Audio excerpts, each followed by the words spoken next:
মঙ্গলবার বিকালবেলায় আমি হাটে গিয়ে আলু, পটল, ঢেঁড়স এইসব কিনতে ব্যস্ত। হঠাৎ করে পিছনে তাকিয়ে দেখি হাসব্যান্ড গায়েব।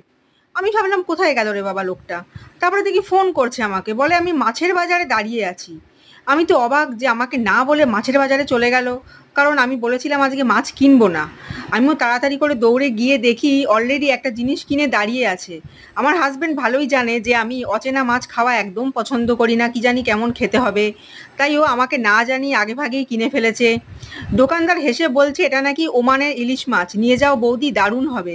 আমি ভাবছি ওমানের ইলিশ মাছ, এটা আবার কি জিনিস।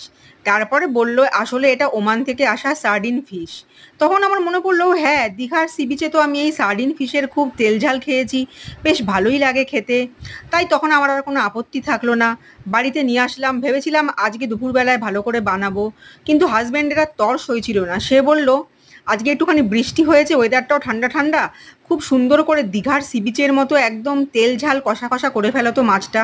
তাই আমি আদা, পেঁয়াজ, রসুন, বেশি করে কাঁচা লঙ্কা, টমেটো টমেটো পিউরি, তার সাথে গুঁড়ো মশলা সব কিছু দিয়ে একদম গা মাখা করে মাছটাকে বানিয়ে ফেললাম। একদম দারুণ তেল ঝাল, একটুও জল অ্যাড করিনি এটাতে। অল্প আঁচে কমিয়ে কমিয়ে একদম হালকা হালকা যে জল ছাড়ছিল মশলা থেকে, সেটাতেই পুরো রান্নাটা হয়েছে। আর আমি সব রান্নাতেই একটু চিনি অ্যাড করি, তার জন্য এই রান্নাটাতেও আমি চিনি অ্যাড করেছিলাম। দেখো দেখতে কি টেম্পটিং লাগছে না? হ্যাঁ, অনেকে বলবে এটা তো ভাতের সাথে খাওয়ার না।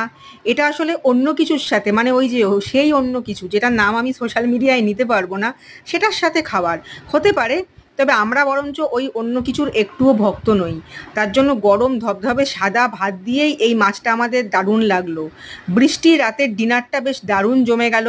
আর এটা খাওয়ার পরে হাজব্যান্ড বলল তুমি যখন এত সুন্দরই বানাচ্ছ, তাহলে চলো আমরা দীঘাতে গিয়ে একটা মাছের স্টল দিই, সেখানে ইনকামটা কিন্তু মন্দ হবে না। আমিও দেখি চিন্তা ভাবনা করছি করা যায় কিনা। কি বন্ধুরা, কেমন বলো, এরম করলে কেমন হয়?